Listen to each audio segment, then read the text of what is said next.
أعوذ بالله من الشيطان الرجيم بسم الله الرحمن الرحيم ربي زدني علما ربي زدني علما রব্বি জিদনি ইলমা। আল্লাহ আমাদের সকলকে বোঝার মতো তৌফিক দান করুক, আমিন। ফৌজদারি কার্যবিধি আইন 1898 সালের 5 নং আইন। ফৌজদারি কার্যবিধি আইন 1898 সালের 5 নং আইন। ধারা 1 পরিচিতি। ধারা 4-1 ক। ধারা 4-1 আছে বিভিন্ন বিষয়ের সংজ্ঞা। ধারা 4-1 ক অ্যাডভোকেট। ধারা 4-1 ক অ্যাটর্নি জেনারেল। ধারা 4-1 গ অভিযোগ।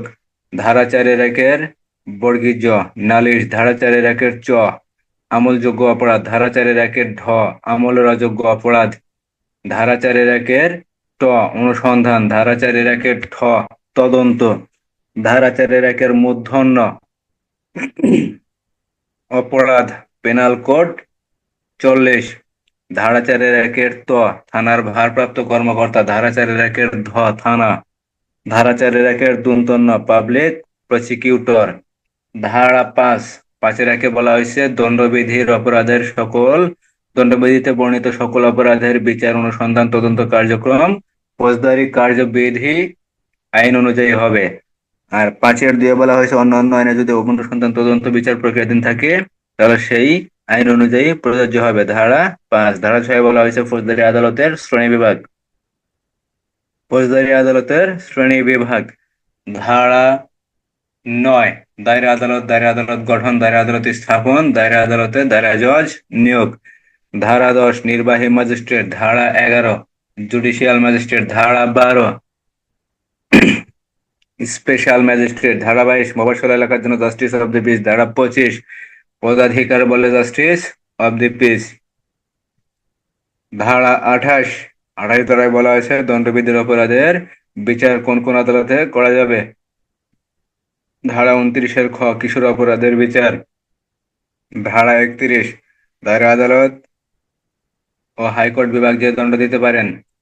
ধারা 35 একই মামলায় একাধিক অপরাধের বিচার। ধারা 35 ক দণ্ডপ্রাপ্ত ব্যক্তি জেল হাজতে থাকলে কারাবাস বাদ দিতে হবে। ধারা 42 জনগণ সাহায্য করতে বাধ্য। ধারা 42 জনগণ সাহায্য করতে বাধ্য এবং জনগণ সাহায্য করতে কোন কোন ক্ষেত্রে বাধ্য নয়। ধারা 43 অন্য কোনো ব্যক্তিকে সাহায্য করতে বাধ্য। ধারা 44 ধারা 45 কতিপয় অপরাধ সম্পর্কে কতিপয় ব্যক্তি অথবা জনসাধারণ পুলিশ অফিসার এবং ম্যাজিস্ট্রেটকে সংবাদ দিতে বাধ্য। ধারা 46 গ্রেপ্তারের পদ্ধতি। ধারা 47 অনুমতি নিয়ে প্রবেশ করে গ্রেপ্তার। ধারা 48 দরজা জানালা ভেঙে প্রবেশ করে গ্রেপ্তার। যদি পরহেজগার নারী থাকে তাকে সরে যাওয়ার জন্য অনুরোধ করতে হবে বা তাকে সরিয়ে দিতে হবে। ধারা 49 দরজা জানালা ভেঙে বাহির। ধারা 50 প্রয়োজনের অতিরিক্ত বল প্রয়োগ করা যাবে না। যদি কোনো পুলিশ অফিসার গ্রেপ্তারকালে বা যদি কোনো ব্যক্তি গ্রেপ্তারকালে যদি প্রয়োজনের অতিরিক্ত বল প্রয়োগ করেন তাহলে তিনি অপরাধী হবেন। দণ্ডবিধির 220 ধারা। ধারা 51 আটক ব্যক্তির দেহ তল্লাশি। বিআরবি 322। ধারা 52 আটক মহিলার দেহ তল্লাশি। আটক ব্যক্তি যদি মহিলা হয় তাহলে মহিলার দেহ তল্লাশি 52। পিআরবি 322 328 গ বিধি। মহিলার দেহ তল্লাশির ক্ষেত্রে হাতের শঙ্খবালা চুরি খুলে নেওয়া যাবে না, কিন্তু পুরুষের দেহ তল্লাশি করার ক্ষেত্রে পরিধেয় বস্ত্র ব্যতীত অর্থাৎ শার্ট প্যান্ট জামা লুঙ্গি ব্যতীত যা কিছু পাওয়া যাবে প্রত্যেকটি জিনিসই নিজ হেফাজতে নেওয়া যাবে। যিনি তল্লাশি করবেন তিনি হেফাজতে নিতে পারবেন। ধারা 53 অবৈধ অস্ত্রশস্ত্র বা আগ্নেয়াস্ত্র যদি পাওয়া যায় তা আটক করতে হবে এবং হেফাজতে নিতে হবে। তাকে যে আদালতে বিচারের জন্য সোপর্দ করা হবে সেই আদালতে বা আদালতের অফিসারের নিকট ওই সকল হেফাজতের সকল জিনিসপত্র জমা প্রদান করতে হবে। ধারা 54-1 বিনা পরোয়ানায় গ্রেপ্তার। পুলিশ অফিসার যে সকল ক্ষেত্রে যে কোনো ব্যক্তিকে বিনা পরোয়ানায় গ্রেপ্তার করতে পারেন 9টি ক্ষেত্রে গ্রেপ্তার করতে পারেন। ধারা 55-1 থানার ভারপ্রাপ্ত কর্মকর্তা 3টি ক্ষেত্রে বা 3 পর্যায়ের আসামিকে বিনা পরোয়ানায় তার ষষ্ঠ থানা এলাকায় গ্রেপ্তার করতে পারেন। ধারা 56-1 অধস্তন অফিসার দ্বারা থানার ভারপ্রাপ্ত কর্মকর্তা অথবা মামলা তদন্তকারী কর্মকর্তা অধস্তন অফিসার দ্বারা গ্রেপ্তারি পরোয়ানা কার্যকরী করাইতে পারেন। ধারা 57 আমলের অযোগ্য অপরাধের জন্য নাম ঠিকানা জানাতে যদি অস্বীকৃত ব্যক্তিকে পুলিশ অফিসার বিনা পরোয়ানায় গ্রেপ্তার করতে পারেন। ধারা 58 বিনা পরোয়ানায় গ্রেপ্তারের ক্ষেত্রে সারা বাংলাদেশ অনুসরণ করে অপরাধীকে অনুসরণ করে গ্রেপ্তার করা যাবে। ধারা 59 বেসরকারি ব্যক্তি কর্তৃক গ্রেপ্তার। বেসরকারি ব্যক্তি কর্তৃক গ্রেপ্তারের ক্ষেত্রে 2টি সীমাবদ্ধতা আছে। একটি হলো আমলযোগ্য অপরাধী হতে হবে অথবা জামিনের অযোগ্য অপরাধী হতে হবে। অপর বিষয়টি হলো সরকার কর্তৃক ঘোষিত অপরাধী হতে হবে। ধারা 60, গ্রেপ্তার করার পর বিনা পরোয়ানায় গ্রেপ্তারের পর গ্রেপ্তারকৃত ব্যক্তিকে থানার ভারপ্রাপ্ত কর্মকর্তা অথবা ম্যাজিস্ট্রেটের নিকট হাজির করতে হবে। ধারা 61, 24 ঘন্টার ভিতরে আদালতে প্রেরণ করতে হবে। ধারা 62, থানার ভারপ্রাপ্ত কর্মকর্তা তার স্ব এলাকায় থানায় গ্রেপ্তারকৃত গ্রেপ্তারকৃত এবং জামিনে মুক্তিপ্রাপ্ত ব্যক্তি সম্পর্কে রিপোর্ট প্রদান করবেন। মেট্রোপলিটন এলাকায় যদি হয় তাহলে মুখ্য মহানগর ম্যাজিস্ট্রেট, আর যদি জেলা পর্যায়ে হয় তাহলে চিফ জুডিশিয়াল ম্যাজিস্ট্রেট অথবা জেলা ম্যাজিস্ট্রেট।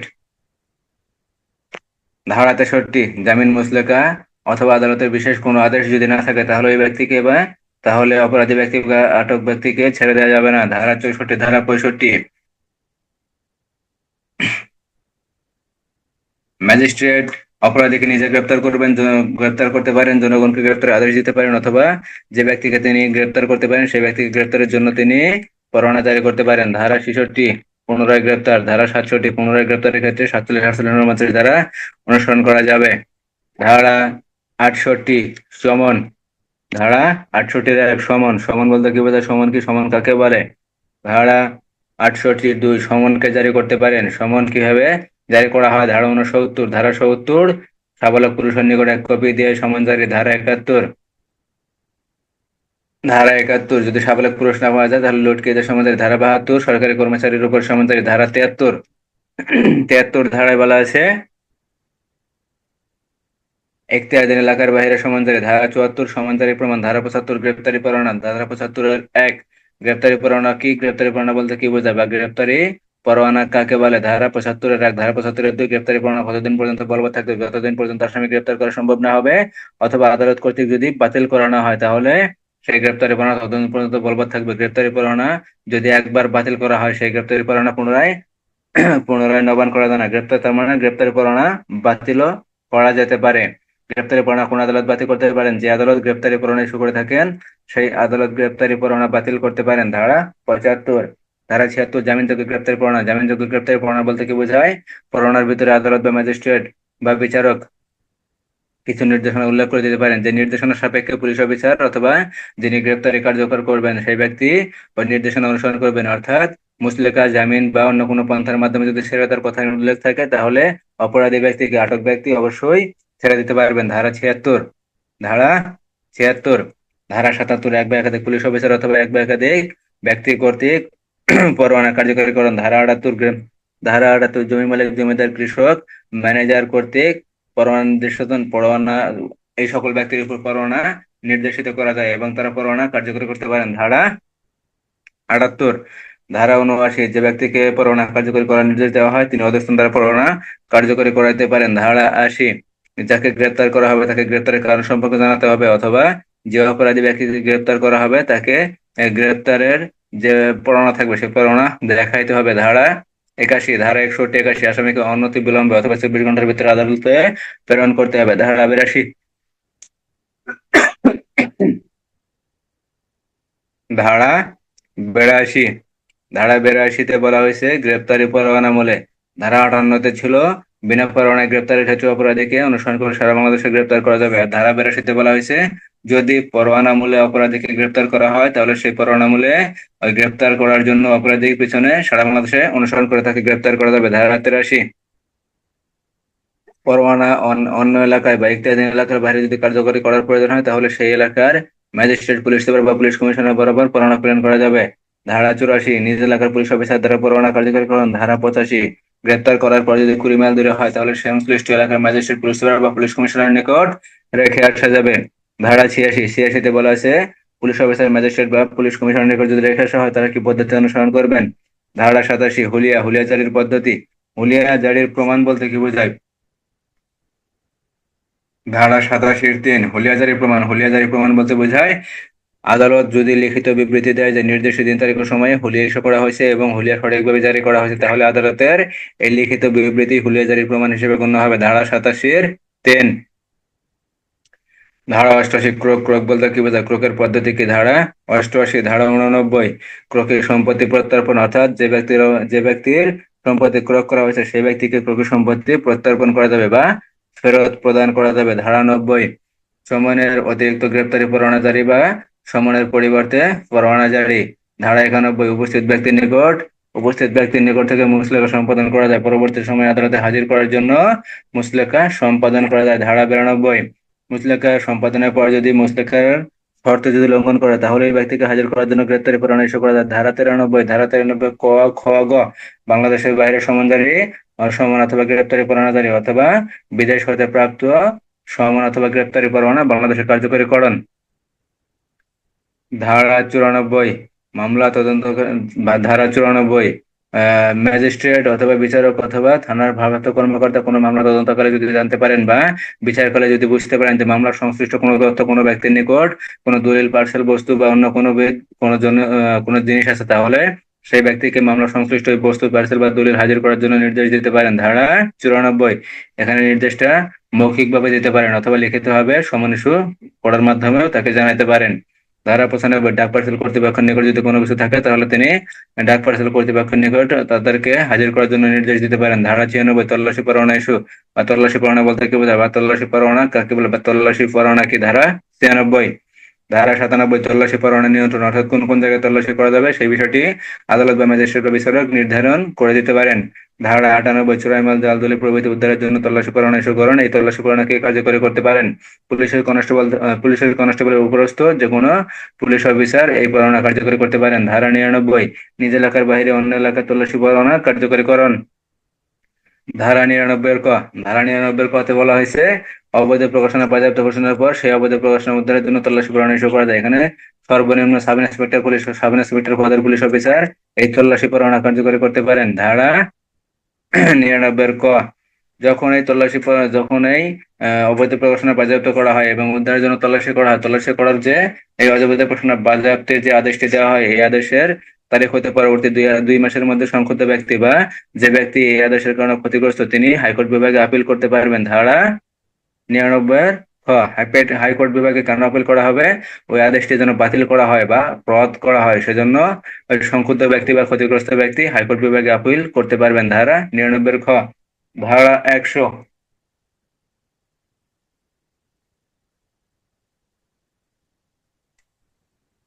ধারা 100তে বলা হয়েছে বেআইনিভাবে আটককৃত ব্যক্তিকে উদ্ধারের জন্য তল্লাশি। বেআইনিভাবে যদি কোনো ব্যক্তি আটক থাকেন তাহলে তাকে উদ্ধারের জন্য তল্লাশি করা যাবে। ধারা 100, ধারা 102, ধারা 103, তল্লাশির পদ্ধতি। ধারা 104, আদালতে যে সকল দলিল, দস্তাবেজ বা বস্তু হাজির করা হয়, আদালত যদি উপযুক্ত মনে করেন সে সকল দলিল, দস্তাবেজ বা কোনো পার্সেল আদালত আটক করতে পারেন। ধারা 105, ম্যাজিস্ট্রেট বা আদালত যেখানে তল্লাশির জন্য পরামর্শ করতে পারেন সেখানে তিনি নিজে উপস্থিত থেকে তল্লাশি করাতে পারেন। ধারা 106, ধারা 107, শান্তিরক্ষার মুচলেকা সম্পাদন। আহ, প্রথমটা 3 বছরের জন্য, দণ্ডিত ব্যক্তির নিকট থেকে 3 বছরের জন্য, আর অন্যান্য ক্ষেত্রে 1 বছরের জন্য। ধারা 108, রাষ্ট্রদ্রোহ অপরাধের ক্ষেত্রে সদস্যের মুচলেকা সম্পাদন 1 বছরের জন্য, জামিনদার সহ অথবা জামিনদার ব্যতীত। ধারা 109, ভাবে করে সন্দেহিত ব্যক্তি অথবা আত্মগোপন আমলযোগ্য অপরাধ করার জন্য আত্মগোপন করে থাকে এরূপ ব্যক্তির নিকট থেকে সদাচরণের মুচলেকা সম্পাদন 1 বছরের জন্য, জামিনদার সহ অথবা জামিনদার ব্যতীত। ধারা 110, অব্যাহত অপরাধী ব্যক্তির নিকট থেকে মুচলেকা সম্পাদন কয় বছরের জন্য? 3 বছর। এখানে অবশ্যই জামিনদার সহ এই মুচলেকা সম্পাদন করতে হবে। ধারা 110, ধারা 112, এই মুচলেকা সম্পাদনের জন্য নোটিশ প্রদান করতে হবে। ধারা 112, ধারা 113তে বলা হয়েছে ওই যাকে এই নোটিশটি দেওয়া হবে সেই ব্যক্তি যদি আদালতে হাজির থাকেন তাহলে ওই ব্যক্তিকে অবশ্যই পড়ে শোনাতে হবে এবং বুঝিয়ে দিতে হবে। 114তে বলা হয়েছে যদি ওই ব্যক্তি হাজির না থাকে তাহলে ওই ব্যক্তির নিকট পৌঁছানোর জন্য সমন বা পরোয়ানা ইস্যু করা যাবে। ধারা 115, ওই ব্যক্তির নিকট যখন সমন বা পরোয়ানার মাধ্যমে সমন বা পরোয়ানা ইস্যু করা হবে তখন সমন বা পরোয়ানার সাথে ওই আদেশের 112 ধারা যে আদেশটি থাকবে সেই আদেশের একটি অনুলিপি ওই সমনের সাথে প্রেরণ করতে হবে, যেন ওই ব্যক্তিকে যা বুঝিয়ে দেওয়া যায় বা ওই ব্যক্তিকে দেওয়া যায় যে আপনার এই অপরাধের কারণে এই আদেশটি বা নোটিশটি দেওয়া হয়েছে। ধারা 115, ধারা 116তে ব্যক্তিগতভাবে রেহাই। ধারা 117তে অনুসন্ধান। ধারা 118তে অনুসন্ধান করার পর যদি প্রমাণিত হয় তাহলে মুচলেকা বা জামানত বা বন্ড সম্পাদন করতে হবে।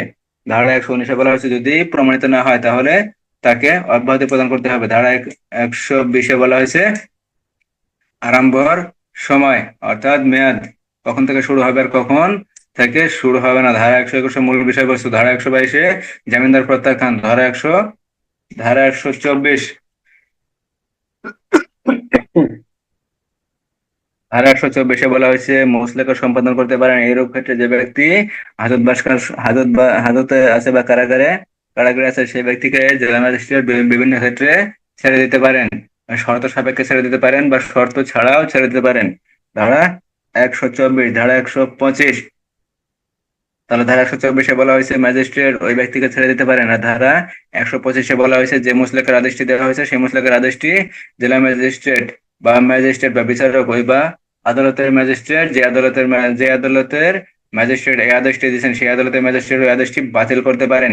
তিনি তার উচ্চতর আদালতের কোনো আদেশ বাতিল করতে পারেন না, কিন্তু তার নিম্নের আদালতের যে কোনো এরূপ আদেশ মুচলেকা সম্পাদনের এরূপ কোনো আদেশ তিনি বাতিল করতে পারেন। ধারা 126, জামিনদার যদি আবেদন করে জামিনদার যদি আবেদন করে তাহলে সেই আবেদনের প্রেক্ষিতে জামিনদার হাতে অব্যাহতি প্রদান করা যাবে এবং যে ব্যক্তি আসামি থাকবে তাকে আদালতে হাজির করার জন্য গ্রেপ্তারি পরোয়ানার মাধ্যমে বা সমনের মাধ্যমে উক্ত ব্যক্তিকে আদালতে হাজির করতে হবে। ধারা 127, ধারা 127, বেআইনি সমাবেশ বলতে কি বোঝায়? পেনাল কোডের 141 ধারা, শাস্তি 143 ধারা। বেআইনি সমাবেশ চট্টগ্রামের জন্য মৌখিক আদেশ 127, বেসামরিক শক্তি প্রয়োগ 128, বেসামরিক শক্তি প্রয়োগের ক্ষেত্রে অবশ্যই বেসামরিক বা সাধারণ জনগণের পুরুষ ব্যক্তির সাহায্য দাবি করতে হবে। মহিলার সাহায্য নিয়ে বেআইনি সমাবেশ ছত্রভঙ্গ করা যাবে না। ধারা 128, ধারা 129, সামরিক শক্তিকে তলব করতে পারেন যদি মেট্রোপলিটন এলাকা হয় তাহলে কমিশনার। কোন শক্তি বলে? ধারা ডিএমপি অধ্যাদেশ, যদি ডিএমপির হয় তাহলে ডিএমপি অধ্যাদেশ 27, 28, 29, 30 ধারা মোতাবেক 30 ধারা মোতাবেক কমিশনার সামরিক শক্তি তলব করতে পারেন। আর যদি জেলা পর্যায়ে হয় তাহলে জেলা ম্যাজিস্ট্রেট 129 ধারা ফৌজদারি কার্যবিধি আইনের 129 ধারা মোতাবেক সামরিক শক্তি তলব করতে পারেন। ধারা 130, সামরিক শক্তি তলব করার পর সামরিক শক্তি তলব করার পর অধিনায়ক বা কমিশন প্রাপ্ত অফিসার বা দলনেতার দায়িত্ব ও কর্তব্য। ধারা 130, ধারা 131, কমিশন প্রাপ্ত অফিসারের ক্ষমতা। কমিশন প্রাপ্ত অফিসারের ক্ষমতা বলতে এখানে বোঝানো হয়েছে যদি সামরিক শক্তি তলব করার পর ম্যাজিস্ট্রেট অথবা পুলিশ কমিশনারের সাথে যোগাযোগ স্থাপন করা না যায়, যোগাযোগ যদি কোনোভাবে স্থাপন করা না যায় সেক্ষেত্রে কমিশন প্রাপ্ত অফিসার নিজেই নির্দেশনা দেবেন যে নিজেই নির্দেশ দেবেন বা আদেশ দেবেন বেআইনি সমাবেশ ছত্রভঙ্গ হওয়ার জন্য তার দলের যারা সদস্য থাকবেন তাদের প্রত্যেককে আদেশ দেবেন যে ওই বেআইনি সমাবেশটি ছত্রভঙ্গ করার জন্য। ধারা 131, ধারা 132-এ বলা হয়েছে রক্ষা কবচ। ধারা 133, গণ উপদ্রব অপসারণের জন্য ম্যাজিস্ট্রেট বা জেলা ম্যাজিস্ট্রেট বা নির্বাহী যে কোনো ম্যাজিস্ট্রেট অপসারণের সশস্ত্র আদেশ দিতে পারেন। ধারা 134, আদেশটি যে সমন্বয় নেয় অথবা অন্য কোনো মাধ্যমে অন্য কোনো উপায় বা বিজ্ঞাপিত করে জারি করতে হবে। ধারা 135-এ বলা হয়েছে ওই ব্যক্তি আদেশটি পালন করবেন অথবা আদেশটি যদি পালন না করেন তাহলে তিনি কারণ দর্শাবেন। ধারা 136-এ বলা হয়েছে তিনি আদেশ পালন করলেন না, কারণ দর্শালেন না, সেক্ষেত্রে আদেশটি স্থায়ী করতে হবে এবং তিনি দণ্ডবিধির 188 ধারা মোতাবেক অপরাধী হবেন। ধারা 137 ধারা বলা হয়েছে ওই ব্যক্তি যদি আদালতে কারণ দর্শনের জন্য হাজির হয় তাহলে সাক্ষ্য গ্রহণ করতে হবে। সাক্ষ্য গ্রহণের পর যদি মনে হয় যে অভিযুক্ত যথাযথ এবং যুক্তিসঙ্গত তাহলে সামনের দিকে অগ্রসর হতে হবে এবং অথবা যদি মনে হয় যে না অভিযুক্তি আসলে যথাযথ এবং যুক্তিসঙ্গত নয় তাহলে আদেশটি বাতিল করতে হবে বা ওই ব্যক্তিকে অব্যাহতি দিতে হবে। ধারা 137, ধারা 140-এ বলা হয়েছে ধারা 136 এবং 37 ধারার মোতাবেক আদেশটি যখন স্থায়ী করা হবে, আদেশটি স্থায়ী করার পর যদি ওই ব্যক্তিকে নতুন করে একটা নোটিশ দেওয়া হয় সেই নোটিশে উল্লেখিত সময়ের মধ্যে যদি তিনি কার্যাদি সম্পন্ন না করেন তাহলে ম্যাজিস্ট্রেট নিজেই সেই কাজটি সম্পন্ন করবেন এবং ওই অপরাধী ব্যক্তির অস্থাবর সম্পত্তি ক্রয় করে নিলামে বিক্রয় করে সে ব্যয়ভার মিটাবেন। এখানে ম্যাজিস্ট্রেট বা আদালত বা বিচারক যে কার্যক্রম সম্পন্ন করবেন সেই কার্যক্রমের বিরুদ্ধে দেওয়ানি আদালতে কোনো মামলা দায়ের করা চলবে না। ধারা 140, ধারা 143, ধারা 143-এ বলা হয়েছে গণ উপদ্রব অব্যাহত অথবা পুনরায় গণ উপদ্রব করা যাবে না। ধারা 140-এ বলা হয়েছে জরুরি আদেশ জারির ক্ষেত্রে ম্যাজিস্ট্রেট একতরফাভাবে জরুরি আদেশ জারি করতে পারেন। এখানে ঘন ঘন গমনকারী ব্যক্তির উপর কোন নির্দিষ্ট স্থানে ঘন ঘন গমনকারী ব্যক্তির উপর এই আদেশটি জারি করা যায়। এই আদেশটি যখন জারি করা হয় এই আদেশটি সর্বোচ্চ 2 মাস পর্যন্ত কার্যকরী থাকে। সরকার যদি ভিন্নরূপ কোনো আদেশ দেন তাহলে সেই আদেশ মোতাবেক এই জরুরি আদেশটি জারি করা যায়। ধারা 144, ধারা 145-এ বলা হয়েছে জমি ও পানি সংক্রান্ত বিরোধ। ধারা 146-এ বলা হয়েছে জমি ও পানি সংক্রান্ত যে বিষয়টি নিয়ে বিরোধ হয় সে বিষয়টি প্রয়োগ করা যায়। ধারা 147-এ বলা হয়েছে ধারা 147 জমি ও পানি পানির অধিকার, জমি ও পানি ব্যবহারের অধিকার সংক্রান্ত বিরোধ, ধারা 148 বলা হয়েছে অনুসন্ধান করা যাবে। অনুসন্ধান কে করবেন? জেলা ম্যাজিস্ট্রেট অথবা তার অধস্তন কোনো ম্যাজিস্ট্রেট অনুসন্ধান করবেন, এবং জেলা ম্যাজিস্ট্রেট বা বিচারক বা আদালত অনুসন্ধান করার জন্য নির্দেশনা দেবেন যে এইভাবে অনুসন্ধান করতে হবে। সেই নির্দেশনা মোতাবেক একটি তিনি রিপোর্ট প্রদান করবেন।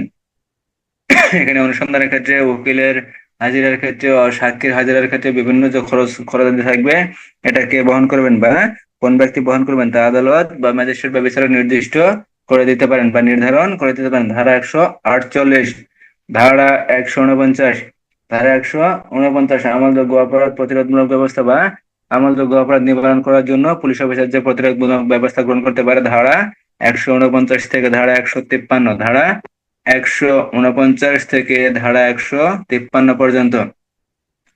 এখানে 149 ধারায় বলা হয়েছে যদি কোনো পুলিশ অফিসার কোনো আমলযোগ্য অপরাধ সম্পর্কে জানতে পারেন, তাহলে তিনি অবশ্যই যথাসম্ভব যতদূর পারেন তার শক্তিতে যতটুকু কোলায় তিনি সাধ্যমতো চেষ্টা করবেন যেন আমলযোগ্য অপরাধটি ওই ব্যক্তি সংগঠন করতে না পারেন বা অনুষ্ঠান করতে না পারেন। ধারা 149। ধারা 150, ধারা 150-এ বলা হয়েছে যদি কোনো অফিসার, যদি কোনো পুলিশ অফিসার বা যদি কোনো পুলিশ সদস্য আমলযোগ্য অপরাধ সম্পর্কে জানতে পারেন, তাহলে তিনি অবশ্যই সে অপরাধের সংবাদটি ঊর্ধ্বতন অফিসারকে জানাবেন। ফৌজদারি কার্যবিধি আইনের ধারা 150, পিআরবি 120, পুলিশ আইনের 23-3 ধারা, পুলিশ আইনের 23-3 ধারা। 151 ধারায় বলা হয়েছে যদি কোনোভাবেই আমলযোগ্য অপরাধ যদি প্রতিরোধমূলক ব্যবস্থার মাধ্যমে কোনো, যদি 151 ধারায় বলা হয়েছে যদি কোনোভাবেই প্রতিরোধ করা সম্ভব না হয়, তাহলে জনগণের সাহায্য নিয়ে, ফৌজদারি কার্যবিধি আইনে 42 ধারা মোতাবেক জনগণের সাহায্য নিয়ে ওই ব্যক্তি যারা অপরাধ করবেন তাদের প্রত্যেককে গ্রেপ্তার পূর্বক আমলযোগ্য অপরাধ প্রতিরোধ করা যায়। ধারা 151। ধারা 152-তে বলা হয়েছে যদি কোনো পুলিশ অফিসারের উপস্থিতিতে সরকারি সম্পত্তির ক্ষতি সাধন করে, তাহলে সেই সরকারি সম্পত্তির ক্ষতি সাধনের হাত থেকে রক্ষার জন্য তিনি বল প্রয়োগ করতে পারবেন এবং প্রতিরোধমূলক যে কোনো ব্যবস্থা গ্রহণ করতে পারবেন। এছাড়াও যদি নৌযান চলাচলের জন্য বয়া চিহ্ন, এই জাতীয় কোনো চিহ্ন বা বয়া যদি কোনো ব্যক্তি ক্ষতির চেষ্টা করে, তাহলে সেই ক্ষতির হাত থেকে রক্ষার জন্য পুলিশ অফিসার সেখানে হস্তক্ষেপ করতে পারবেন বা প্রতিরোধমূলক ব্যবস্থা গ্রহণ করতে পারবেন। ধারা 153-তে বলা হয়েছে ওজন, বাটখারা, এই জাতীয় কোনো অবৈধ যদি কোনো ওজন বা বাটখারা যদি পাওয়া যায়, তাহলে থানার ভারপ্রাপ্ত কর্মকর্তা উক্ত স্থানে বিনা পরোয়ানায় তল্লাশি করতে পারবেন, এবং তল্লাশি করার পর যদি এরূপ কোনো ওজন বা বাটখারা যদি পাওয়া যায়, তাহলে তিনি তা আটক করতে পারবেন, এবং এই আটকের বিষয় এবং তল্লাশির বিষয়ে তিনি এখতিয়ারুদ্দিন ম্যাজিস্ট্রেটকে অবগত করবেন। ধারা 153। আজকের নতুন পড়া ধারা 154, ফৌজদারি কার্যবিধি আইনের ধারা 1 থেকে ধারা 153 পর্যন্ত। ধারা 153 পর্যন্ত কোনো বিষয়ে কোনো সমস্যা আছে?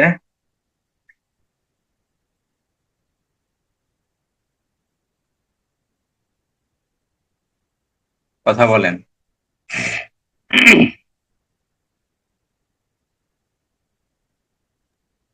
না স্যার, সমস্যা নাই। আমি যে জোরে বলি, এই জোরে বলাটা কি বোঝা যায়? জি স্যার, বোঝা যায়, সমস্যা নাই। না, একটু স্লো বলতে হবে, ধীরে।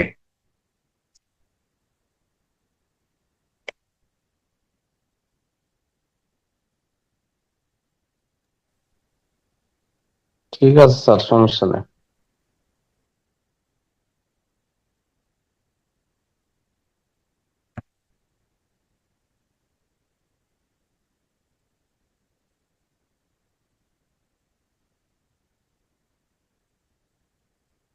أعوذ بالله من الشيطان الرجيم بسم الله الرحمن الرحيم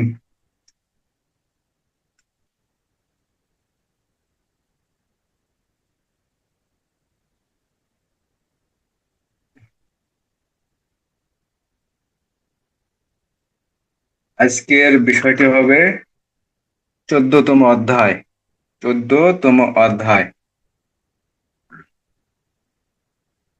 আমলযোগ্য ও আমলের অযোগ্য মামলা সম্পর্কে আলোচনা। যদি আমলযোগ্য অপরাধ সম্পর্কে খবর আসে আমাদের করণীয় কি? আমলের অযোগ্য অপরাধ সম্পর্কে যদি খবর আসে সেক্ষেত্রে আমাদের করণীয় কি? অর্থাৎ বড় ধরনের অপরাধ সম্পর্কে যদি খবর আসে সেক্ষেত্রে আমরা কি করতে পারি, ছোট অপরাধের বিষয়ে যদি খবর আসে সেক্ষেত্রে আমরা কি করতে পারি, বা আমলযোগ্য কোনো অপরাধের খবর যদি মোবাইলের মাধ্যমে আসে, বা টেলিফোনের মাধ্যমে আসে, বা অন্য কোনো বার্তার মাধ্যমে যদি আসে, সে সকল বিষয়ে আমরা কি কি করতে পারি বা আমাদের করণীয় কি, সেই বিষয়ে আজকে আমরা ইনশাল্লাহ আলোচনা করার চেষ্টা করব।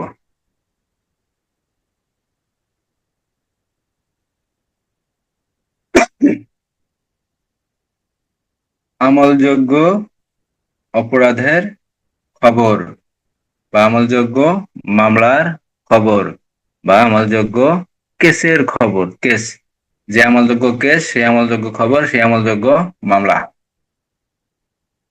এখানে এজাহারটা কি বা আমলযোগ্য অপরাধটা কি বা এজাহার কাকে বলে? মূল জিনিসটা হলো ফৌজদারি কার্যবিধি আইনের 154 ধারায়, 154 ধারার মূল বিষয়টি হলো এজাহার।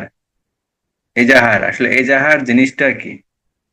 আমলযোগ্য অপরাধ বিষয়ে, আমলযোগ্য অপরাধ বিষয়ে কোনো ঘটনা সংঘটিত হওয়ার পর পুলিশের নিকট প্রথমে যে সংবাদ সরবরাহ করা হয় বা যে তথ্য প্রদান করা হয় তাকে প্রাথমিক তথ্য বিবরণী বা ফার্স্ট ইনফরমেশন রিপোর্ট বা সংক্ষেপে এফআইআর বলা হয়। সংক্ষেপে এফআইআর বলা হয়।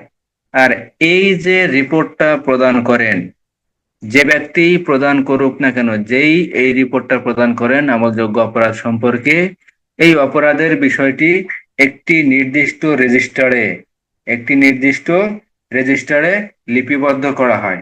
এই যে রেজিস্টারে লিপিবদ্ধ করা হয় তাকে এজাহার বলে, তাকেই এজাহার বলে। তাহলে এজাহার বলতে মূল বিষয়টি কি বোঝায়?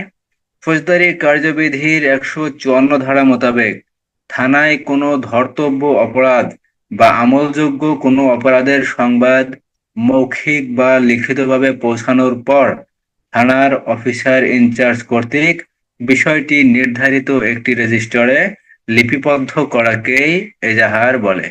ফৌজদারি কার্যবিধি আইনের ধারা 154, পিআরবি 243 বিধি, পিআরবি 243 বিধি। তাহলে যদি বলা হয় এফআইআর কাকে বলে বা ফার্স্ট ইনফরমেশন রিপোর্ট কাকে বলে বা প্রাথমিক তথ্য বিবরণী কাকে বলে, এই প্রাথমিক তথ্য বিবরণী এফআইআর বা ফার্স্ট ইনফরমেশন রিপোর্ট বলতে বোঝায় কোনো আমলযোগ্য অপরাধ সংঘটন হওয়ার পর যদি কোনো ব্যক্তি সেই অপরাধ সম্পর্কে থানায় প্রাথমিকভাবে বা প্রথমে যে সংবাদটি প্রেরণ করেন, সেই সংবাদটি হলো আমলযোগ্য অপরাধের সংবাদ বা ফার্স্ট ইনফরমেশন রিপোর্ট অথবা এফআইআর অথবা প্রাথমিক তথ্য বিবরণী। কিন্তু আমলযোগ্য এই অপরাধের বিষয়টি থানায় পৌঁছানোর পর এটা অবশ্যই মৌখিকভাবে অথবা লিখিতভাবে পৌঁছাতে পারে, অর্থাৎ কোনো ব্যক্তি নিজে হাজির হয়ে বলতে পারেন, অথবা কোনো ব্যক্তি বাড়িতে লেখে অপরাধের বিষয়টি বাড়িতে বিস্তারিত লেখে অফিসার ইনচার্জ বরাবর সেটা নিয়ে যেতে পারেন। এই নিয়ে যাওয়ার পর থানার ভারপ্রাপ্ত কর্মকর্তা বা অফিসার ইনচার্জ কর্তৃক বিষয়টি, অপরাধের বিষয়টি নির্ধারিত একটি রেজিস্টারে লিপিবদ্ধ করা হয়। এই লিপিবদ্ধ করাকেই এজাহার বলে, এজাহার বলে। ফৌজদারি কার্যবিধি আইনের ধারা 154, পিআরবি 243 বিধি। এজাহার মূলত দুই প্রকার। যে এজাহারটি দেওয়া হয়, এই এজাহার মূলত দুই প্রকার। প্রথম প্রকার হলো এজাহারটি মৌখিক এজাহার, আর দ্বিতীয় বিষয়টি হলো লিখিত এজাহার, অর্থাৎ কোনো ব্যক্তি নিজে উপস্থিত হয়ে থানায় হাজির হয়ে অপরাধের বিষয়ে মৌখিকভাবে বর্ণনা দিতে পারেন, অথবা কোনো ব্যক্তি যদি লিখিতভাবে নিয়ে যান তাহলে সেই লিখিত অভিযোগটি তিনি থানার ভারপ্রাপ্ত কর্মকর্তা বরাবর বা তার নিকট প্রেরণ করতে পারেন। সেক্ষেত্রেও ওই ব্যক্তিকে থানায় হাজির হতে হবে, থানার অফিসার ইনচার্জের নিকট হাজির হতে হবে। ফৌজদারি কার্যবিধি আইনের ধারা 154, পিআরবি 243 বিধি। এখানে মৌখিক এজাহার বলতে কি বোঝায়? এজাহার তো দুই প্রকার। প্রথমে হলো এজাহার প্রাথমিক তথ্য বিবরণী বা ফার্স্ট ইনফরমেশন রিপোর্ট বা এফআইআর। তারপর এই প্রাথমিক তথ্য বিবরণী যে রেজিস্টারে লিপিবদ্ধ করা হয়, থানার অফিসার ইনচার্জ বা থানার ভারপ্রাপ্ত কর্মকর্তা এই নির্ধারিত একটি রেজিস্টারে এই বিষয়টি লিপিবদ্ধ করেন, একেই এজাহার বলে। এজাহার দুই প্রকার, এজাহার দুই প্রকার, মৌখিক এজাহার এবং লিখিত এজাহার। আসলে মৌখিক এজাহার বলতে কি বোঝায়? সংবাদদাতার মৌখিক অভিযোগের ভিত্তিতে থানার অফিসার ইনচার্জ কর্তৃক যে এজাহার রুজু করা হয় বা যে মামলা রুজু করা হয় তাকে মৌখিক এজাহার বলে। আর লিখিত এজাহার কি? লিখিত এজাহারটা তার উল্টা দিক। কোন কোন ক্ষেত্রে বাদী থানায় যদি লিখিতভাবে যদি অভিযোগ করেন তখন বিষয়টি থানার ভারপ্রাপ্ত কর্মকর্তা তার যে নির্ধারিত একটা রেজিস্টার আছে সেই রেজিস্টারে যখন লিপিবদ্ধ করেন তখন এই ধরনের এজাহারকে লিখিত এজাহার বলে। ধারা 154 পিআরবি 243 বিধি। তাহলে এজাহার বলতে কি বোঝায়? ফৌজদারি কার্যবিধি আইনের ধারা 154।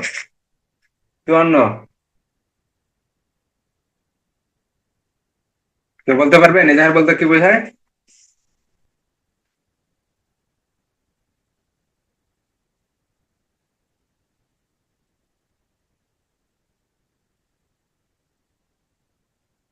কোনো আমলযোগ্য অপরাধের সংবাদ থানায় মৌখিকভাবে আসলে থানার ভারপ্রাপ্ত কর্মকর্তা বা থানার অফিসার ইনচার্জ তা লিপিবদ্ধ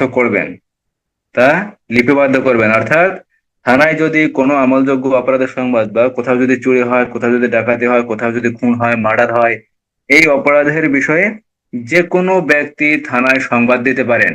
এখানে যে ক্ষতিগ্রস্ত ব্যক্তি বা ক্ষতিগ্রস্ত ব্যক্তির ভাই, বেস্তা, চাচা, বাপ, মা এদেরকেই যে দিতে হবে সংবাদটি এমন কোনো বিষয় নাই। দেখা গেল ক্ষতিগ্রস্ত হয়েছে এক এলাকার লোক, অন্য এলাকার লোক সেই ক্ষতিগ্রস্ত বিষয়টি জানতে পারছে বা সে স্বচক্ষে দেখছে। এই যে দেখার বিষয়টি, আমলযোগ্য অপরাধ সংগঠনের বিষয়টি যখনই কোনো ব্যক্তি দেখবেন, জানতে পারবেন বা বুঝতে পারবেন, তখন সেই বিষয়ে তিনি থানায় সংবাদ দিতে পারবেন। সংবাদ দেওয়ার জন্য ওই ব্যক্তির আত্মীয় স্বজন হওয়া লাগবে না বা ওই ব্যক্তির নিকট আত্মীয় হতে হবে না। এক্ষেত্রে আমলযোগ্য অপরাধ সম্পর্কে থানায় যে কোনো ব্যক্তি সংবাদ দিতে পারেন এবং সেই সংবাদের ভিত্তিতে যখন থানায় এই বিষয়ে সংবাদ যাবে, সংবাদ যাওয়ার পর থানার অফিসার ইনচার্জ তা লিপিবদ্ধ করবেন। ওই আমলযোগ্য অপরাধের বিষয়টি থানার অফিসার ইনচার্জ লিপিবদ্ধ করবেন অথবা অন্য কাউকে দ্বারা লিপিবদ্ধ করাবেন। আসলে থানার ভারপ্রাপ্ত কর্মকর্তা লিপিবদ্ধ করার মতো সময় থাকে না। থানার ভারপ্রাপ্ত কর্মকর্তার নির্দেশে অন্য কোনো অফিসার অথবা থানার অন্য কোনো কর্মকর্তা ওই বিষয়টি লিপিবদ্ধ করবেন। লিপিবদ্ধ করার পর কি করবেন? সংবাদদাতার যে সংবাদটি দিয়েছেন সেই সংবাদদাতাকে ওই বিষয়টি পড়ে শোনাবেন এবং এজাহারে স্বাক্ষর নেবেন। যে বিষয়টি লিপিবদ্ধ করা হয়েছে, যেখানে লিপিবদ্ধ করা হয়েছে সেই লিপিবদ্ধকৃত স্থানে যিনি সংবাদ দিচ্ছেন সেই সংবাদদাতার একটি স্বাক্ষর নেবেন। উক্ত সংবাদটি আমলযোগ্য অপরাধের সংবাদটি বিপি ফর্ম নং 27 বাংলাদেশ ফর্ম নং 5356 রেজিস্টারে লিপিবদ্ধ করা হয়। এই যে রেজিস্টারে লিপিবদ্ধ করা হয় একেই এজাহার বলে। ধারা 154 পিআরবি 243 বিধি 243 বিধি। তাহলে আমলযোগ্য অপরাধের সংবাদ থানায় কে দিতে পারেন? যে কোনো ব্যক্তি দিতে পারেন। এখানে অপরাধ সংশ্লিষ্ট কোনো ব্যক্তি হতে হবে বা ক্ষতিগ্রস্ত ব্যক্তির আত্মীয় স্বজন হতে হবে বা তার নিকটাত্মীয় হতে হবে বা তার প্রতিবেশী হতে হবে এমন কোনো কথা না। যে কোনো ব্যক্তি আমলযোগ্য অপরাধের বিষয়ে থানায় সংবাদ দিতে পারেন। আমলযোগ্য অপরাধের বিষয়ে যখন কোনো থানায় সংবাদ আসবে তখন থানার ভারপ্রাপ্ত কর্মকর্তার করণীয় কি? তিনি অবশ্যই ওই অপরাধের বিষয়টি সর্বপ্রথম, যদি মৌখিকভাবে হয় তাহলে ওই ব্যক্তির কাছ থেকে নতুন করে শুনবেন। শুনে ওই অপরাধের বিষয়টি বিপি ফর্ম নং 27 বাংলাদেশ ফর্ম নং 5356 রেজিস্টারে তিনি নিজে লিপিবদ্ধ করবেন। অথবা তিনি যদি নিজে লিপিবদ্ধ করতে না পারেন তাহলে থানার অন্য কোনো কর্মকর্তা বা অন্য কোনো অফিসার দ্বারা ওই বিষয়টি লিপিবদ্ধ করাবেন। লিপিবদ্ধ করার পর যে ব্যক্তি সংবাদ দেবেন সেই ব্যক্তিকে ওই বিষয়টি পড়ে শোনাইতে হবে এবং ওই লিপিবদ্ধের যে রেজিস্টার থাকবে বা এজাহারের যে বিষয়টি থাকবে সেই এজাহারের সংবাদদাতার স্বাক্ষর নিতে হবে। ধারা 154 পিআরবি 243 বিধি। আর এই এজাহারটি দুইভাবে দেয়া যায়। একটি হলো মৌখিক এজাহার, অপরটি হলো লিখিতভাবে এজাহার। মৌখিক এজাহার আর লিখিত এজাহার। তাহলে এজাহার কে দিতে পারেন বা আমলযোগ্য অপরাধের সংবাদটি কে দিতে পারেন? যে কোনো ব্যক্তি দিতে পারেন। এজাহার দুইভাবে দেওয়া যায়, লিখিতভাবে ও মৌখিকভাবে। আমলযোগ্য অপরাধ সম্পর্কে থানায় যে কোনো ব্যক্তি খবর দিতে পারেন। এজাহার যদি একবার লিপিবদ্ধ করা হয়, অর্থাৎ থানার ভারপ্রাপ্ত কর্মকর্তা নিজে লিপিবদ্ধ করেন অথবা অন্য কোনো অফিসার বা কর্মকর্তার মাধ্যমে যদি লিপিবদ্ধ করান, এই এজাহার যদি একবার লিপিবদ্ধ করা যায় তা আর বাতিল করা যায় না।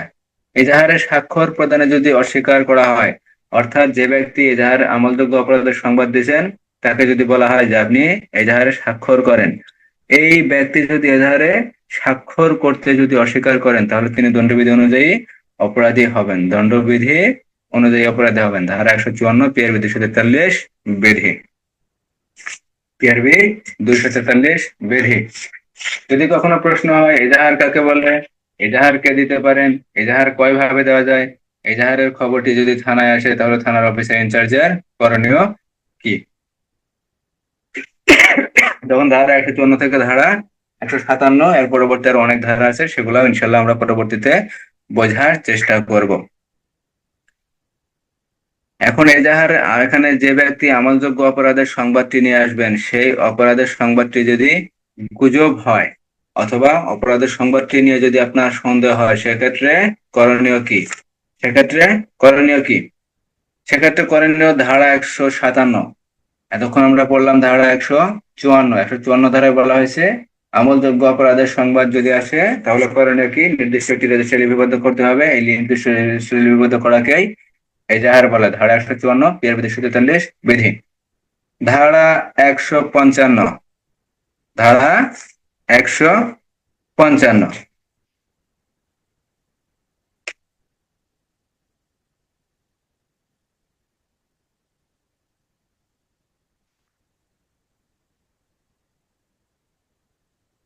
ধারা 154 আরো বিষয় আছে।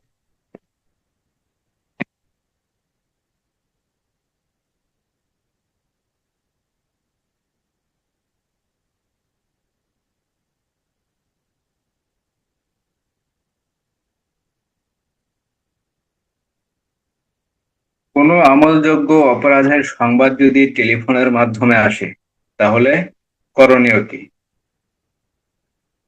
কোনো আমলযোগ্য অপরাধের সংবাদ যদি টেলিফোনের মাধ্যমে আসে অথবা ফোনের মাধ্যমে যদি কোনো আমলযোগ্য অপরাধের সংবাদ থানায় আসে, সেক্ষেত্রে থানার অফিসার ইনচার্জ অথবা থানার ভারপ্রাপ্ত কর্মকর্তা অথবা থানার অন্য কর্মকর্তা যিনি থাকবেন তার করণীয় কি? যখনই কোনো আমলযোগ্য অপরাধের সংবাদ টেলিফোনের মাধ্যমে অথবা মোবাইলের মাধ্যমে অথবা অন্য কোনো মাধ্যমে যদি থানায় আসে, তাহলে থানার অফিসার ইনচার্জ বা থানার ভারপ্রাপ্ত কর্মকর্তা যে ব্যক্তি সংবাদটি দেবেন সেই ব্যক্তিকে থানায় হাজির হওয়ার জন্য অনুরোধ করবেন। কারণ ওই ব্যক্তির সংবাদের ভিত্তিতে যদি এজাহার নেওয়া হয়, এজাহার যদি লিপিবদ্ধ করা হয় বা মামলা নেওয়া হয়, আমলযোগ্য অপরাধে যদি কেস লেখা হয়, সেক্ষেত্রে এজাহারে অপরাধের সংবাদদাতার ব্যক্তির স্বাক্ষর থাকতে হবে। সেই জন্য ওই ব্যক্তিকে থানায় হাজির হওয়ার জন্য অনুরোধ করতে হবে। যদি ওই ব্যক্তি থানায় হাজির না হয় আর এই বিষয়টি নিয়ে যদি থানার ভারপ্রাপ্ত কর্মকর্তার কোনরূপ সন্দেহ হয় অথবা থানার ভারপ্রাপ্ত কর্মকর্তা যদি সন্দেহ পোষণ করেন, তাহলে তিনি নিজে ফৌজদারি কার্যবিধি আইনের 157 ধারা অনুযায়ী তিনি নিজে অপরাধের ঘটনাস্থল অনুসন্ধান বা তদন্ত করবেন অথবা তার অন্য কোনো পুলিশ অফিসার দ্বারা তার অধস্তন অন্য কোনো অফিসার দ্বারা অপরাধের বিষয়টি অনুসন্ধান করাবেন। এই অনুসন্ধান করার পর বা তদন্ত করার পর যদি থানার ভারপ্রাপ্ত কর্মকর্তা মনে করেন যে অপরাধটি আসলে সংঘটিত হয়েছে, সেক্ষেত্রে তিনি নিজে বাদী হয়ে মামলা রুজু করবেন। তাহলে টেলিফোন বা টেলিগ্রাম বা মোবাইলের মাধ্যমে যদি কোনো সংবাদ আসে বা কোনো খবর আসে, সেক্ষেত্রে থানার ভারপ্রাপ্ত কর্মকর্তার করণীয় কি? তিনি ফৌজদারি কার্যবিধি আইনের 155 ধারা মোতাবেক সর্বপ্রথম ওই অপরাধের বিষয়টি জিডিতে নোট দেবেন। কারণ তার যদি সন্দেহ হয় ওই অপরাধের সংবাদটি যে ব্যক্তি দেন সেই ব্যক্তিকে হাজির হওয়ার জন্য যদি অনুরোধ করার পরে সে ব্যক্তি হাজির হতে না চায়, তাহলে তিনি সর্বপ্রথম কাজটি করবেন, অপরাধের বিষয়টি তিনি জিডিতে নোট দেবেন। কারণ আমরা যে কোনো বিষয় যদি জিডিতে নোট দেই, জিডিতে নোটের বিষয়েও অনেক কিছু অনুসন্ধান করা যায় বা তদন্ত জিডি বিষয়ে অনুসন্ধান করা যায় এবং সেই সাথে তদন্ত করা যায়। সেক্ষেত্রে আদালতের অনুমতি লাগে, আদালতের অনুমতি নিয়ে তদন্ত করা যায়। কিন্তু ফৌজদারি কার্যবিধি আইনের 157 ধারায় বলা হয়েছে, যদি আমলযোগ্য কোনো অপরাধ সম্পর্কে যদি সন্দেহ পোষণ করেন থানার ভারপ্রাপ্ত কর্মকর্তা বা অফিসার ইনচার্জ, যদি ওই অপরাধের বিষয়টি যদি নিয়ে সন্দেহ পোষণ করেন, সেক্ষেত্রে তিনি নিজে অথবা অধস্তন কোনো অফিসার দ্বারা ওই অপরাধের বিষয়টি অনুসন্ধান করাতে পারেন বা তদন্ত করাতে পারেন।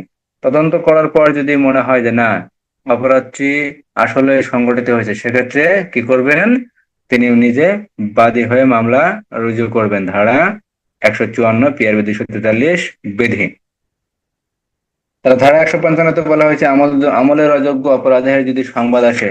ধারা 155, ধারা 155 বলা হয়েছে আমলের অযোগ্য অপরাধের যদি সংবাদ আসে, সেক্ষেত্রে করণীয় কি? থানার ভারপ্রাপ্ত অফিসারের নিকট উক্ত থানার সীমার মধ্যে, অর্থাৎ থানার ভারপ্রাপ্ত কর্মকর্তার নিকট তার থানা এলাকার ভিতরে যদি আমলের অযোগ্য অপরাধের সংবাদ আসে, তাহলে তিনি সংবাদের সারমর্ম জিডিতে লিপিবদ্ধ করবেন এবং সংবাদদাতাকে ম্যাজিস্ট্রেটের নিকট যেতে বলবেন। ধারা 154 বলা হয়েছিল, আমলযোগ্য অপরাধের সংবাদ যদি থানায় প্রাপ্ত হয়, আমলযোগ্য অপরাধের বিষয় যদি থানায় প্রাপ্ত হয়, সেক্ষেত্রে করণীয় কি? এজাহার নিতে হবে, এজাহার নিতে হবে এবং এজাহারে ওই সাক্ষীর স্বাক্ষর দিতে হবে। এই এজাহারটি মৌখিক অথবা লিখিত ভাবে নেওয়া যায়। আর একবার যদি এজাহার নেওয়া যায়, সেই এজাহার ছিঁড়ে ফেলা যায় না, সেই এজাহার ছিঁড়ে ফেলা যায় না। আবার যদি কখনো প্রশ্ন হয় যে একজন কনস্টেবল কি এজাহার নিতে পারেন? হ্যাঁ, একজন কনস্টেবল এজাহার নিতে পারেন, কিন্তু লিপিবদ্ধ করতে পারেন না। তিনি কোন এজাহার নিতে পারেন? একজন কনস্টেবল কোন ধরনের এজাহার নিতে পারেন? লিখিত এজাহার নিতে পারেন। যদি কোনো ব্যক্তি লিখিত অভিযোগ করেন আমলযোগ্য অপরাধ সম্পর্কে কোনো লিখিত অভিযোগ করেন, তাহলে সেই লিখিত অভিযোগটি একজন কনস্টেবল গ্রহণ করতে পারেন। অনেক সময় প্রশ্ন হয় যে একজন কনস্টেবল কি এজাহার নিতে পারেন? তখন বলতে পারেন জি বা হ্যাঁ, একজন কনস্টেবলও এজাহার নিতে পারেন, কিন্তু সেই এজাহার নেওয়ার ক্ষেত্রে অবশ্যই এজাহারটি একটি লিখিত এজাহার হতে পারে। আমলযোগ্য অপরাধের সংবাদ সম্পর্কে লিখিত এজাহার হতে হবে। অর্থাৎ কোনো ব্যক্তি যদি লিখিতভাবে অভিযোগ করে, তাহলে সেই অভিযোগটি একজন থানার কনস্টেবলও নিতে পারেন। সেই অভিযোগটি নেওয়ার পর যদি থানার কনস্টেবল যদি মনে করেন বা ওই কনস্টেবল যদি মনে করেন যে ওই অভিযোগটি আসলে গুরুতর, সেক্ষেত্রে তার ঊর্ধ্বতন যে অফিসার থাকবেন, সার্কেল অফিসার থাকুক বা অন্য কোনো অফিসার যে থাকুক না কেন, তাকে তিনি সেই বিষয়টি জানাবেন এবং ওই বিষয়ে যদি কোনো অনুসন্ধান করার প্রয়োজন হয়, কোনো তদন্ত করার প্রয়োজন হয় বা কোনো অপরাধীকে গ্রেফতার করার যদি প্রয়োজন হয়, তাহলে তিনি ঊর্ধ্বতন অফিসারের নির্দেশ সাপেক্ষে এই সকল কার্যক্রম পালন করতে পারবেন। ধারা 154 পিআরবি 243, ধারা 154 পিআরবি 243 ঝ বিধি, 243 ঝ বিধি।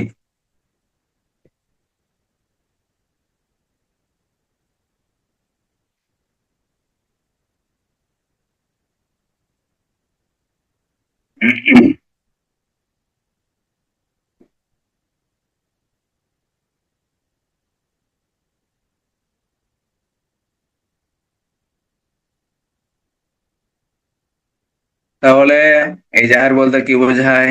এজাহার কিভাবে লিপিবদ্ধ করা হয়? এজাহার কে লিপিবদ্ধ করেন? থানার ভারপ্রাপ্ত কর্মকর্তা বা থানার অফিসার ইনচার্জ অথবা থানার অফিসার ইনচার্জের নির্দেশনা মোতাবেক বা নির্দেশ সাপেক্ষে অন্য কোনো ব্যক্তি বা অন্য কোনো অফিসার।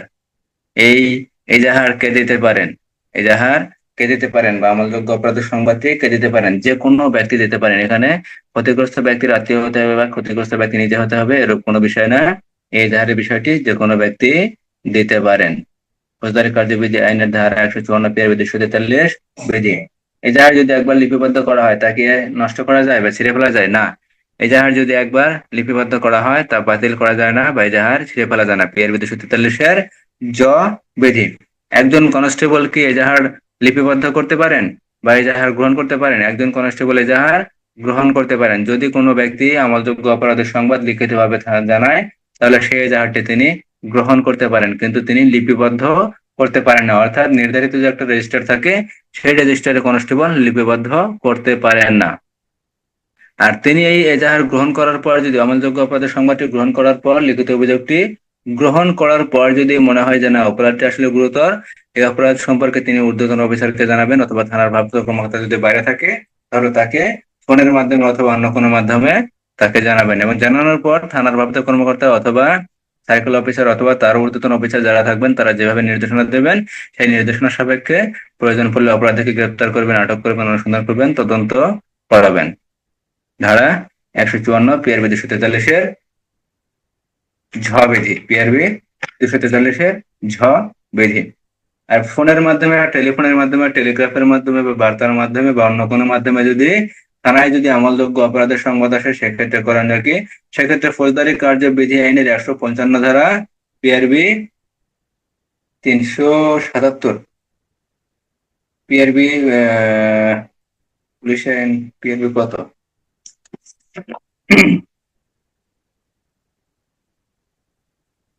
জিডির পিআরবি কত, জিডি ভুলে গেছি, 377 বিধি পিআরবি।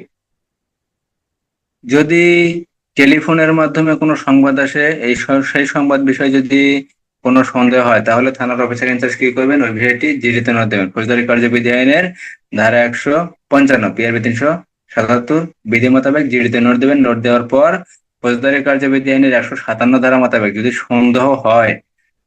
সন্দেহ হয় তাহলে সরেজমিনে ওই বিষয়টি তিনি তদন্ত করবেন। তিনি থানার ভারপ্রাপ্ত কর্মকর্তা নিজে অনুসন্ধান করবেন বা তদন্ত করবেন, অথবা অধস্তন দ্বারা ওই বিষয়টি তদন্ত করাবেন। তদন্ত করার পর যদি মনে হয় যে না আমলযোগ্য অপরাধী যে সংবাদটি আসছে সে সংবাদটি আসলে সত্য ঘটনা, তাহলে তিনি নিজে বাদী হয়। যদিও ওই সংবাদদাতাকে খুঁজে পাওয়া না যায়, তাহলে তিনি নিজে বাদী হয়ে ওই বিষয়ে মামলা রুজু করবেন। ধারা 154 পিআরবি 243 বিধি। ধারা 155-তে আমলযোগ্য অপরাধের বিষয়ে যদি কোনো খবর আসে, অর্থাৎ ছোট ছোট অপরাধের বিষয়ে যদি খবর আসে সেক্ষেত্রে করণীয় কি? বড় অপরাধের খবর আসলে, আমলযোগ্য অপরাধের যদি খবর আসে তাহলে এজাহার নিতে হবে। আর যদি ছোট অপরাধের খবর আসে সেক্ষেত্রে কি করতে হবে? জিডিতে নোট দিতে হবে। ধারা 155-1 থানার ভারপ্রাপ্ত অফিসারের নিকট আমলের অযোগ্য অপরাধ অর্থাৎ ছোট ছোট অপরাধের যদি সংবাদ আসে তিনি অপরাধের সারমর্ম জিডিতে নোট দেবেন বা লিপিবদ্ধ করবেন এবং সংবাদদাতাকে ম্যাজিস্ট্রেটের নিকট যেতে বলবেন। অর্থাৎ ওই ব্যক্তি যদি থানায় যায়, থানায় যাওয়ার পর থানার অফিসার ইনচার্জ কি করবেন? অপরাধের বিষয়টি অর্থাৎ ছোট ছোট অপরাধের বিষয় জিডিতে নোট দিতে হবে, ছোট অপরাধের বিষয় জিডিতে নোট দিতে হবে। আর আমলযোগ্য অপরাধের বিষয়ে যদি সংবাদ আসে তাহলে এজাহার নিতে হবে ধারা 154-তে। আর জিডিতে নোট দিতে হবে ধারা 155। জিডিতে যখন নোট দেওয়া হবে বা লিপিবদ্ধ করা হবে, লিপিবদ্ধ করার পর যে ব্যক্তি ওই সংবাদটি নিয়ে যাবেন সেই ব্যক্তিকে আদালতে হাজির করার জন্য বা ম্যাজিস্ট্রেটের নিকট যাওয়ার জন্য অনুরোধ করবেন। ধারা 155-1। ধারা 155-2 বলা হয়েছে ম্যাজিস্ট্রেটের আদেশ ব্যতীত আমলযোগ্য মামলার বিষয় তদন্ত করা যায় না। অর্থাৎ জিডিতে যে সকল বিষয় লিপিবদ্ধ করা হয় বা নোট করা হয়, এই জিডির এই বিষয়গুলো আদালতের বা ম্যাজিস্ট্রেটের আদেশ ব্যতীত অনুসন্ধান বা তদন্ত করা যায় না। ধারা 156-2, 155-2। ধারা 155-3 পুলিশ অফিসার যখন এই অপরাধের বিষয় সম্পর্কে ম্যাজিস্ট্রেটকে জানাবেন অথবা ওই যে ব্যক্তি আমলের অযোগ্য সংবাদ নিয়ে এসেছেন তিনি যদি ম্যাজিস্ট্রেটের কাছে হাজির হন, পুলিশ অফিসারের কথা মতে যদি ওই ব্যক্তি ম্যাজিস্ট্রেটের কাছে হাজির হন তাহলে ম্যাজিস্ট্রেট ওই বিষয়ে যদি পুলিশ অফিসারকে অনুসন্ধান করার জন্য বা তদন্ত করার জন্য যদি নির্দেশ দেয় তাহলে সেই নির্দেশনা সাপেক্ষে ফৌজদারি কার্যবিধি আইনের 155-3 ধারা মোতাবেক ওই আমলযোগ্য অপরাধের ন্যায় অর্থাৎ বড় বড় অপরাধের তদন্ত যেভাবে করা হয় ঠিক সেভাবে আমলযোগ্য অপরাধের ন্যায় ওই জিডিতে যে বিষয়টি নোট দেওয়া হয়েছে আমলের অযোগ্য অপরাধের বিষয়, সে আমলের অযোগ্য অপরাধের বিষয়টি তদন্ত করা যাবে। ধারা 155-3। ধারা 154 এজাহার, ধারা 155-তে জিডিতে নোট দিতে হবে। আমলের অযোগ্য অপরাধের বিষয়ে যদি সংবাদ আসে বা কোনো ব্যক্তি যদি নিয়ে আসে বা ক্ষতিগ্রস্ত ব্যক্তি হোক বা ক্ষতিগ্রস্ত ব্যক্তি আত্মীয় স্বজন যেই নিয়ে আসুক না কেন সেই বিষয়টি জিডিতে নোট দিতে হবে এবং থানার ভারপ্রাপ্ত কর্মকর্তা অথবা যেই থাকুক না কেন তিনি ওই ব্যক্তিকে, যে ব্যক্তি সংবাদ নিয়ে আসছে সেই ব্যক্তিকে ম্যাজিস্ট্রেটের নিকট যাওয়ার জন্য নির্দেশনা দেবেন বা অনুরোধ করবেন বা যেতে বলবেন। ধারা 155-1। জিডির যে বিষয়গুলো থাকে বা জিডিতে যে বিষয়গুলো নোট করা হয় বা লিপিবদ্ধ করা হয়, জিডির এই বিষয়গুলো আদালতের অনুমতি ব্যতীত তদন্ত করা যায় না। অর্থাৎ জিডির বিষয়গুলো তদন্ত করার জন্য আদালতের অনুমতি নিতে হয়। সেখানে পুলিশ অফিসার জিডির এই বিষয়গুলো লিপিবদ্ধ করে, নির্দিষ্ট একটি বিষয় লিপিবদ্ধ করে ম্যাজিস্ট্রেটের অনুমতি সাপেক্ষে ওই বিষয়গুলো বা আদালতের অনুমতি সাপেক্ষে জিডির বিষয়গুলো তদন্ত করতে পারেন। ধারা 155 বলা হয়েছে ম্যাজিস্ট্রেট বা আদালত যদি ওই তদন্তের জন্য যদি নির্দেশনা দেয় বা আদেশ দেয় বা নির্দেশ করে, সেক্ষেত্রে আদালতের নির্দেশ সাপেক্ষে বা আদালতের নির্দেশনা সাপেক্ষে ওই জিডির বিষয়গুলো আমলযোগ্য অপরাধের ন্যায়, অর্থাৎ ছোট ছোট অপরাধ বড় বড় অপরাধের ন্যায় তদন্ত করা যাবে। ধারা 155(3) এক্ষেত্রে আমলের অযোগ্য অপরাধের বিষয়গুলো যখন তদন্ত করা হবে তখন বিনা পরোয়ানায় আসামি গ্রেপ্তার করা যাবে না। অর্থাৎ আমলযোগ্য অপরাধ যখন হয় তখন অপরাধের তদন্ত করাকালে যে কোনো ব্যক্তিকে বিনা পরোয়ানায় গ্রেপ্তার করা যায়, কিন্তু আমলের অযোগ্য অপরাধ অর্থাৎ ছোট ছোট অপরাধের যখন তদন্ত করা হয় আদালতের নির্দেশ সাপেক্ষে বা নির্দেশনা সাপেক্ষে বা আদেশ সাপেক্ষে, এই তদন্ত করার ক্ষেত্রে অর্থাৎ ছোট ছোট অপরাধের তদন্ত করার ক্ষেত্রে অপরাধীদের বিনা পরোয়ানায় গ্রেপ্তার করা যায় না। ধারা 155। ধারা 156তে বলা হয়েছে যদি আমলযোগ্য অপরাধের সংবাদ থানায় প্রাপ্ত হয় তাহলে থানার ভারপ্রাপ্ত কর্মকর্তা কি করেন? মামলা রুজু করেন। মামলা রুজু করার পর থানার ভারপ্রাপ্ত কর্মকর্তার করণীয় কি? এই বিষয়ে তদন্ত করা। তদন্ত কত ধারায় করতে হবে? ধারা 156। আমলযোগ্য মামলার তদন্ত বা আমলযোগ্য কেসের তদন্ত বা আমলযোগ্য অপরাধের তদন্ত। ধারা 156। ধারা 156তে বলা হয়েছে থানার ভারপ্রাপ্ত কর্মকর্তা ম্যাজিস্ট্রেটের আদেশ ব্যতীত আমলযোগ্য অপরাধের সংবাদ তদন্ত করতে পারেন। অর্থাৎ 154 ধারায় যে অপরাধের সংবাদের কথা বলা হয়েছে সেই সকল অপরাধের বিষয় যখন এজাহারে লিপিবদ্ধ করা হয় সেই এজাহারে লিপিবদ্ধ বিষয়টি থানার ভারপ্রাপ্ত কর্মকর্তা ম্যাজিস্ট্রেটের আদেশ ব্যতীতই তদন্ত করতে পারেন। অর্থাৎ এক্ষেত্রে ম্যাজিস্ট্রেটের কোনো আদেশের প্রয়োজন নাই। আর 155 ধারায় বলা হয়েছে যে সকল বিষয় জিডিতে নোট করা হয় জিডি নোটের বিষয় বা লিপিবদ্ধ বিষয় ম্যাজিস্ট্রেটের অনুমতি ব্যতীত তদন্ত করা যায় না। যদি ম্যাজিস্ট্রেট অনুমতি দেন সেক্ষেত্রে ওই বিষয়গুলো তদন্ত করা যায়। আর 156 ধারার 1-এ বলা হয়েছে আমলযোগ্য অপরাধের বিষয় যখন থানায় প্রাপ্তি হয় থানায় প্রাপ্তির পর আমলযোগ্য অপরাধের বিষয়ে আদালতের অনুমতি ব্যতীত অর্থাৎ বড় বড় অপরাধের তদন্ত যখন করার প্রয়োজন হয় তখন আদালতের অনুমতির প্রয়োজন নাই। এই বিষয়টি থানার ভারপ্রাপ্ত কর্মকর্তাকে ক্ষমতা দেওয়া হয়েছে যে তিনি আদালতের অনুমতি ব্যতীত বা ম্যাজিস্ট্রেটের অনুমতি ব্যতীতই ওই আমলযোগ্য অপরাধের তদন্ত করতে পারবেন। ধারা 156(1). ধারা 156 দিয়ে বলা হয়েছে পুলিশ অফিসার এখানে যে তদন্ত করতে পারেন 156 ধারায় যে বলা হয়েছে 156 ধারায় যে তদন্তের কথা বলা হয়েছে আমলযোগ্য অপরাধের তদন্ত, এই আমলযোগ্য অপরাধের তদন্ত পুলিশ অফিসার করতে পারেন, এই বিষয়ে কোনো প্রশ্ন উত্থাপন করা যাবে না। ধারা 156(2). ধারা 156(3) বলা হয়েছে ফৌজদারি কার্যবিধি আইনের 190 ধারা অনুসারে ক্ষমতা সম্পন্ন যে কোনো ম্যাজিস্ট্রেট তদন্তের আদেশ দিতে পারেন। তদন্তের আদেশ দিতে পারেন। মোট কথা 154 ধারার যে আমলযোগ্য অপরাধের সংবাদটি থানায় আসে সেই আমলযোগ্য অপরাধের যখন মামলা রুজু করা হয় বা এজাহার নেওয়া হয় এই এজাহারের অপরাধের বিষয়গুলো বা আমলযোগ্য অপরাধের বিষয়গুলো ফৌজদারি কার্যবিধি আইনের 156 ধারা অনুসারে তদন্ত করা যায়। ধারা 156। আর ধারা 157। ধারা 157 আমলযোগ্য অপরাধ সম্পর্কে যদি সন্দেহ হয় সেক্ষেত্রে করণীয় কি? ধারা 157। অর্থাৎ কোনো ব্যক্তি কোনো আমলযোগ্য অপরাধের বিষয়ে থানায় সংবাদ নিয়ে আসছে। এখন থানায় সংবাদ নিয়ে আসার পর থানার ভারপ্রাপ্ত কর্মকর্তা মনে করতেছে যে না, আসলে যে ব্যক্তি সংবাদটি নিয়ে আসছে সেটা আসলে বিশ্বাস করার মতো না, বা যে ব্যক্তি সংবাদটি নিয়ে আসছে সে সংবাদটি মিথ্যা হওয়ার সম্ভাবনা বেশি। সেক্ষেত্রে তার করণীয় কি? সেক্ষেত্রে তার করণীয় কি? থানার অফিসার ইনচার্জ আমলযোগ্য অপরাধ সম্পর্কে যদি যুক্তিসঙ্গত সন্দেহ পোষণ করেন, অর্থাৎ থানার অফিসার ইনচার্জ যদি মনে করেন বা তার যদি বিশ্বাস করার মতো কারণ থাকে বা যুক্তিসঙ্গত যদি কোনো কারণ তিনি পান যে আমলযোগ্য অপরাধের সংবাদটি থানায় আসছে, তিনি বিষয়টি নিয়ে যদি কোনো যুক্তিসঙ্গত সন্দেহ পোষণ করেন বা তার বিশ্বাস করার কারণ থাকে যদি না অপরাধটি আসলে ঘটে নাই, বিষয়টি তার সন্দেহ হইতেছে, সেক্ষেত্রে তিনি কি করবেন? সেক্ষেত্রে তিনি তার এখতিয়ারে যে ম্যাজিস্ট্রেট থাকবে সেই ম্যাজিস্ট্রেটকে তিনি বিষয়টি জানাবেন। ধারা 157(1). উক্ত ঘটনা ও পরিস্থিতি সম্পর্কে তিনি নিজে অথবা অন্য কোনো অফিসার দ্বারা তদন্ত করবেন, অপরাধীদের খুঁজে বের করবেন ও গ্রেফতার করার চেষ্টা করবেন। যখনই কোনো আমলযোগ্য অপরাধ বিষয়ে সন্দেহ হবে, সন্দেহ হওয়ার ক্ষেত্রে তিনি কি করবেন, তার এখতিয়ারাধীন এলাকার যে ম্যাজিস্ট্রেট থাকবে, প্রত্যেকটা এখতিয়ারাধীন এলাকায়, থানা পর্যায়ের প্রত্যেকটি এলাকায় একজন করে ম্যাজিস্ট্রেট থাকেন, সেই এখতিয়ারাধীন ম্যাজিস্ট্রেটকে তিনি জানাবেন। সেই এখতিয়ারাধীন ম্যাজিস্ট্রেটকে তিনি এই বিষয়টি, অপরাধের বিষয়টি, তিনি যে বিষয়টি সন্দেহ করতেছেন সেই বিষয়টি তিনি তার সংশ্লিষ্ট ম্যাজিস্ট্রেটকে জানাবেন। এবং প্রয়োজন পড়লে তিনি নিজে অথবা তার অধস্তন কোনো অফিসার দ্বারা ওই সন্দেহ, যে বিষয়টি তিনি সন্দেহ করতেছেন সেই সন্দেহের বিষয়টি তিনি অনুসন্ধান করবেন বা তদন্ত করবেন। তদন্ত করার ক্ষেত্রে যদি তিনি কোনো আসামিকে গ্রেপ্তার করতে চান বা অপরাধীকে খুঁজে বের করতে চান, সেক্ষেত্রে তিনি এই কার্যক্রম করতে পারবেন, ধারা 157(1)।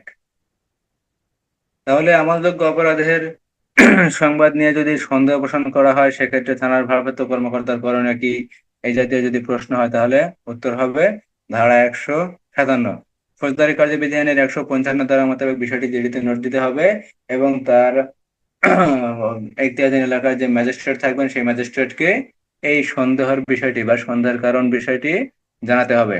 জানানোর পর ওই থানার ভারপ্রাপ্ত কর্মকর্তা কি করবেন, তিনি নিজে ঘটনাস্থলে গিয়ে ওই বিষয়টি তদন্ত করবেন, অথবা তিনি যদি নিজে যেতে না পারেন তার অধস্তন কোনো অফিসারকে ঘটনাস্থলে পাঠাবেন এবং ওই বিষয়ে তদন্ত করাবেন। তদন্ত করার ক্ষেত্রে যদি কোনো অপরাধীকে পাওয়া যায় বা কোনো অপরাধীকে গ্রেপ্তার করা হয়, সেক্ষেত্রে তিনি অপরাধীদের গ্রেপ্তার করতে পারবেন, ধারা 157(1)। ধারা 157(1)। ধারা 157(1)(ক)। একের কতে বলা হয়েছে, তবে শর্ত থাকে যে যে ক্ষেত্রে তদন্ত করার প্রয়োজন নাই। আমলযোগ্য অপরাধের সংবাদ যদি কোনো ব্যক্তির বিরুদ্ধে তার নাম উল্লেখ করে দেয়া হয় এবং ঘটনাটি যদি গুরুতর প্রকৃতির না হয়, তাহলে থানার ভারপ্রাপ্ত কর্মকর্তা ব্যক্তিগতভাবে ব্যক্তিগতভাবে ঘটনাস্থল তদন্তের জন্য যাবেন না বা অধস্তন কোনো অফিসারকে ঘটনাস্থলে পাঠাবেন না, ধারা 157(1)(ক)। ধারা 157(1)(ক)। ধারা 157(1)(খ)। যে ক্ষেত্রে থানার ভারপ্রাপ্ত কর্মকর্তা তদন্তের পর্যাপ্ত কারণ না দেখেন, থানার ভারপ্রাপ্ত কর্মকর্তা যদি মনে করেন তদন্ত করার জন্য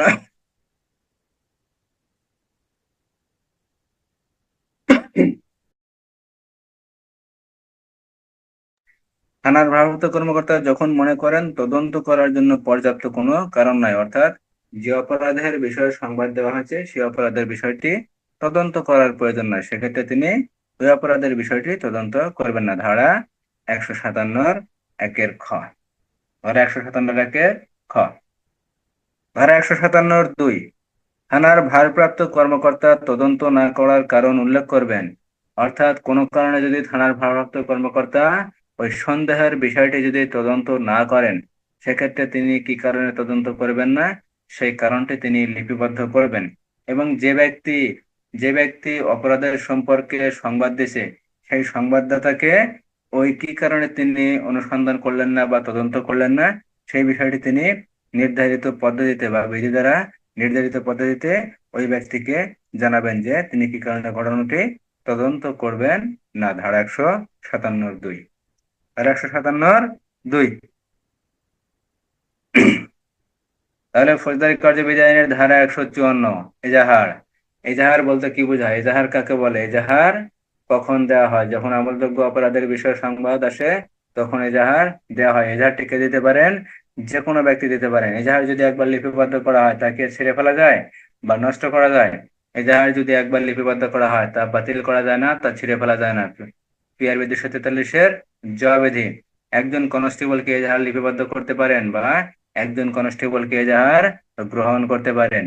একজন কনস্টেবল এজাহার লিপিবদ্ধ করতে পারেন না, কিন্তু লিখিত যদি কোনো অভিযোগ থাকে সেই ক্ষেত্রে তিনি লিখিত অভিযোগটি গ্রহণ করতে পারেন। লিখিত অভিযোগ গ্রহণ করার পর যদি থানার কনস্টেবলের যদি মনে হয় বা যে কনস্টেবল গ্রহণ করেন সেই কনস্টেবলের যদি মনে হয় এই বিষয়ে দ্রুত তদন্ত করা দরকার বা অনুসন্ধান করা দরকার বা অপরাধীদের গ্রেপ্তার করা দরকার, তাহলে তিনি তার ঊর্ধ্বতন যে অফিসার থাকবেন থানার ভারপ্রাপ্ত কর্মকর্তা, যদি বাইরে থাকেন তাহলে তাকে ফোনে জানাবেন, অথবা তার ঊর্ধ্বতন কর্মকর্তা যেমন সার্কেল এসপি থাকবেন বা তার ঊর্ধ্বতন কর্মকর্তা অন্যান্য অফিসার যারা থাকবেন তাদেরকে তিনি বিষয়টি জানাবেন। জানানোর পর তারা যে নির্দেশনা দেবেন সেই নির্দেশনা মোতাবেক তিনি এই বিষয়টি তদন্ত করাবেন। এক্ষেত্রে যখন থানার ভারপ্রাপ্ত কর্মকর্তা থাকবেন না, কনস্টেবলের নিকট যখন এরূপ কোনো সংবাদ আসবেন তিনি বিষয়টি অবশ্যই জিডিতে নোট দিবেন। অর্থাৎ থানায় যদি কোনো বিষয় হয়, থানা এলাকায় যে কোনো দুর্ঘটনা ঘটুক না কেন বা যা কোনো সংবাদই আসুক না কেন, ওই বিষয়টির সাথে সাথে তিনি জিডিতে নোট দিতে পারবেন। ধারা 155-তে নোট দেবেন। আর ধারা 100 পিআরবি 243-এর ঝ পিআরবি 243-এর ঝ বিধি মোতাবেক একজন কনস্টেবলের নিকট যখন কোনো আমলযোগ্য অপরাধের সংবাদ আসবে, সেটা অবশ্যই লিখিত হতে হবে, মৌখিক নয়। সেটা অবশ্যই লিখিত হতে হবে। লিখিত যদি কোনো অভিযোগ আসে তিনি তা গ্রহণ করতে পারবেন, কিন্তু এজাহারে লিপিবদ্ধ করতে পারবেন না। প্রয়োজন পড়লে তিনি ঊর্ধ্বতন অফিসারকে আমলযোগ্য অপরাধের বিষয় সংবাদ দিতে পারবেন এবং তাদের নির্দেশনা অনুযায়ী তিনি পরবর্তী পদক্ষেপ বা পরবর্তী কার্যক্রম পালন করতে পারবেন। ধারা 154 পিআরবি 243-এর ঝ বিধি। টেলিফোনের মাধ্যমে অথবা মোবাইলের মাধ্যমে অথবা টেলিগ্রাফের মাধ্যমে বা বার্তার মাধ্যমে বা অন্য কোনো মাধ্যমে যদি থানায় যদি কোনো আমলযোগ্য অপরাধের সংবাদ আসে, সেক্ষেত্রে করণীয় কি? সেম একই কথা। যদি এরূপ কোনো অভিযোগ আসে মোবাইলের মাধ্যমে, টেলিফোনের মাধ্যমে বা অন্য কোনো মাধ্যমে যদি সংবাদ আসে, তাহলে তিনি কি করবেন? সংবাদদাতাকে হাজির হওয়ার জন্য নির্দেশ দেবেন বা অনুরোধ করবেন। কারণ যে এজাহার লিপিবদ্ধ করা হবে, অপরাধটি যদি আমলযোগ্য অপরাধ হয়, সেক্ষেত্রে আমলযোগ্য অপরাধে এজাহার লিপিবদ্ধ করা হলে সেই লিপিবদ্ধ এজাহারে সংবাদদাতার সাক্ষ্য থাকতে হবে। স্বাক্ষর থাকতে হবে। স্বাক্ষরের জন্য সংবাদদাতাকে হাজির হওয়ার জন্য অনুরোধ করবেন। সংবাদদাতা যদি হাজির না হয়, তাহলে বিষয়টি জিডিতে নোট দেবেন। কারণ ওই অপরাধের বিষয়টি সম্পর্কে, যে অপরাধের সংবাদটি দেওয়া হয়েছে সেই অপরাধের বিষয় সম্পর্কে সত্য ঘটনা না জানা পর্যন্ত এজাহার লিপিবদ্ধ করা যাবে না। কারণ একবার এজাহার লিপিবদ্ধ করার পর তার বাতিল করা যায় না। এখন একজন ব্যক্তি এজাহার দিল কোনো আমলযোগ্য অপরাধ সম্পর্কে, এখন ঘটনাস্থলে অনুসন্ধান করার পর বা তদন্ত করার পর যদি দেখা যায় যে না, আসলে অপরাধটি আমলযোগ্য অপরাধ না, আমলের অযোগ্য অপরাধ, সেই ক্ষেত্রে যদি আমলের অযোগ্য অপরাধ হিসেবে যদি থানার ভারপ্রাপ্ত কর্মকর্তা প্রথমে যদি এজাহার লিপিবদ্ধ করতে পারেন এবং ঘটনা তদন্ত করার পর যদি তিনি বুঝতে পারেন যে না, অপরাধটি আমলের অযোগ্য অপরাধ, সেই ক্ষেত্রে আর ওই এজাহার ছিঁড়ে ফেলা যাবে না বা বাতিল করা যাবে না পিআরবি 243-এর বিধি মোতাবেক। যখনই এই বিষয়টি বাতিল করা যাবে না, তখন তিনি কি করবেন? প্রথমে এজাহারটি গ্রহণ না করে তিনি কি করবেন? জিডিতে বিষয়টি নোট দিবেন এবং ঘটনাস্থল তিনি তদন্ত করবেন বা পরিদর্শন করবেন। তিনি নিজে করবেন অথবা তার অধস্তন কোনো অফিসার দ্বারা সেই বিষয়টি পরিদর্শন করাবেন। করার পর যদি মনে হয় যে না, অপরাধটি আসলে সংঘটিত হয়েছে এবং অপরাধটি আমলযোগ্য অপরাধ, সেই ক্ষেত্রে তিনি আমলযোগ্য অপরাধ হিসেবে এজাহার লিপিবদ্ধ করবেন। প্রয়োজন পড়লে তিনি নিজে বাদী হয়ে মামলা রুজু করবেন। ধারা 154 পিআরবি 243 বিধি। 155 ধারায় বলা হয়েছে যদি আমলের অযোগ্য অপরাধ সম্পর্কে থানার সংবাদ আসে, তাহলে করণীয় কি? বা থানার ভারপ্রাপ্ত কর্মকর্তা বা অন্য কোনো কর্মকর্তার করণীয় কি? তখন করণীয় হলো, আমলের অযোগ্য অপরাধের সংবাদ যখন থানায় আসবে, তখন বিষয়টি জিডিতে নোট দিতে হবে এবং যে ব্যক্তি সংবাদ নিয়ে আসবেন তাকে কি করতে হবে? তাকে বলতে হবে যে ভাই, আপনি একটু ম্যাজিস্ট্রেটের কাছে যান, বিষয়টি ম্যাজিস্ট্রেটকে জানান। কারণ এই বিষয়টি যে সম্পর্কে যদি ম্যাজিস্ট্রেট কোনো আদেশ না দেয়, এই বিষয়টি সম্পর্কে আমি তদন্ত করতে পারবো না। কারণ আমলের অযোগ্য অপরাধের বিষয় ম্যাজিস্ট্রেটের আদেশ ছাড়া তদন্ত করা যায় না। ধারা 155-2। 155-3 বলা হয়েছে, ম্যাজিস্ট্রেট যদি এই অপরাধের বিষয়ে বা এই আমলের অযোগ্য অপরাধের বিষয়ে যদি অনুসন্ধান করার জন্য বা তদন্ত করার জন্য যদি নির্দেশনা দেয়, তাহলে এই নির্দেশ মোতাবেক আমলযোগ্য অপরাধের যে তদন্ত করা হয়, সে আমলযোগ্য অপরাধের ন্যায় এই আমলের অযোগ্য অপরাধটি তদন্ত করা যাবে এবং এক্ষেত্রে বিনা পরোয়ানায় কোনো অপরাধীকে গ্রেপ্তার করা যাবে না। ধারা 155। ধারা 155-3। ধারা 156-তে বলা হয়েছে, যে ক্ষেত্রে আমলযোগ্য মামলার তদন্ত করা যায়, থানার ভারপ্রাপ্ত কর্মকর্তার নিকট যদি কোনো আমলযোগ্য অপরাধের সংবাদ আসে, তাহলে সেই আমলযোগ্য অপরাধের বিষয়টি ম্যাজিস্ট্রেটের আদেশ ব্যতীত বা আদালতের আদেশ ব্যতীত তিনি তদন্ত করতে পারেন। এখানে থানার ভারপ্রাপ্ত কর্মকর্তা যে এই আদেশ ব্যতীত তদন্ত করতে পারেন, এই বিষয়ে কোনো প্রশ্ন উত্থাপন করা যাবে না। এখানে ফৌজদারি কার্যবিধি আইনের 190 ধারায় বলা হয়েছে, 190 ধারা বলা হয়েছে, ক্ষমতা সম্পন্ন যে কোনো ম্যাজিস্ট্রেট তদন্তের আদেশ দিতে পারেন। ক্ষমতা সম্পন্ন যে কোনো ম্যাজিস্ট্রেট তদন্তের জন্য আদেশ দিতে পারেন। ধারা 156-3।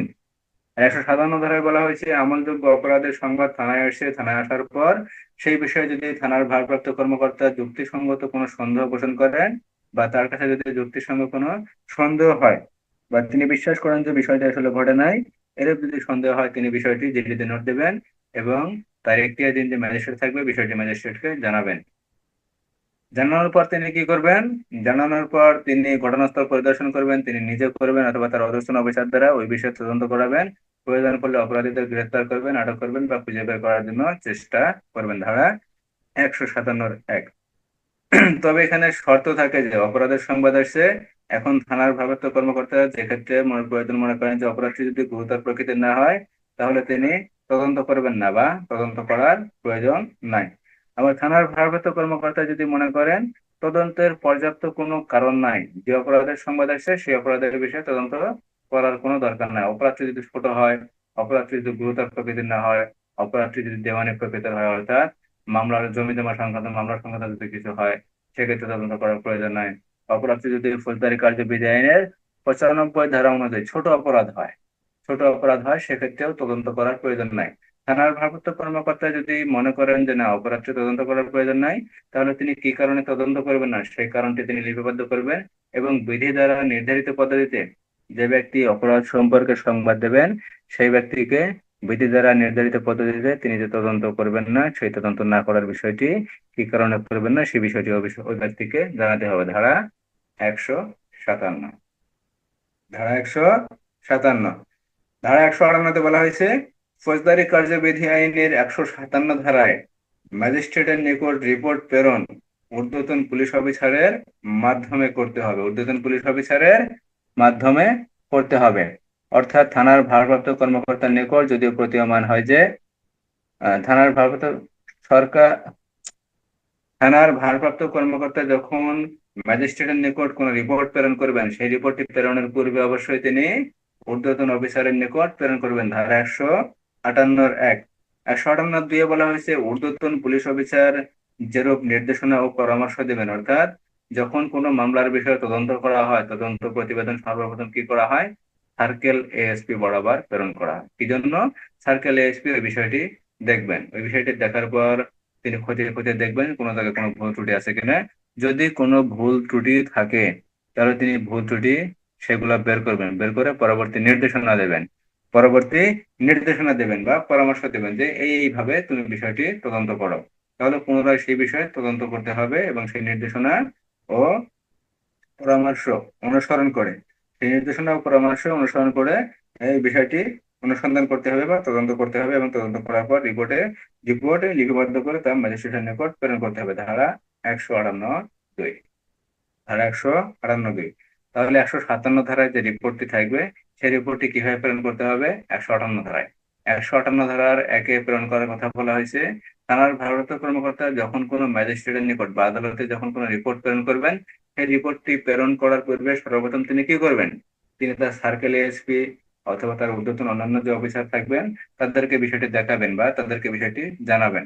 জানানোর পরে তারা যদি কোনো নির্দেশনা দেয় বা কোনো আদেশ দেয় যে তুমি এইভাবে জিনিসটা করো, তদন্ত করো, বা এই জায়গায় কোনো সমস্যা আছে বা এই জায়গায় কোনো পরামর্শ আছে দেওয়ার, তাহলে সেই নির্দেশনা ও পরামর্শ মোতাবেক থানার ভারপ্রাপ্ত কর্মকর্তা ওই বিষয়টি লিপিবদ্ধ করবেন। লিপিবদ্ধ করার পর তিনি ম্যাজিস্ট্রেটের নিকট ওই রিপোর্টটি প্রেরণ করবেন। ধারা 158(2)। তো ধারা 154 থেকে ধারা 158 বুঝতে কারো কোনো সমস্যা আছে?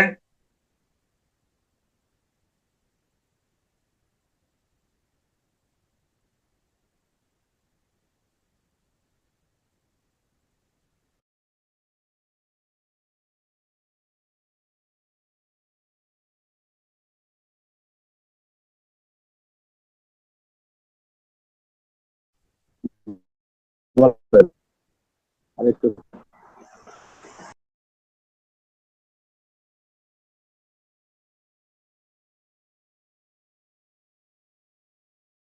যদি সমস্যা না থাকে তাহলে সকালের ক্লাস 7:20 সবাই ইনশাল্লাহ থাকার চেষ্টা করবেন। মাদকদ্রব্য নিয়ন্ত্রণ 100 মাদকদ্রব্য নিয়ন্ত্রণ আইনের 13 ধারা পর্যন্ত হয়েছে আর ফৌজদারি কার্যবিধি আইনের ধারা 158 পর্যন্ত। ধারা 158 আগামী 5-7টা ক্লাসের ভিতরে ইনশাল্লাহ মোটামুটি মাদকদ্রব্য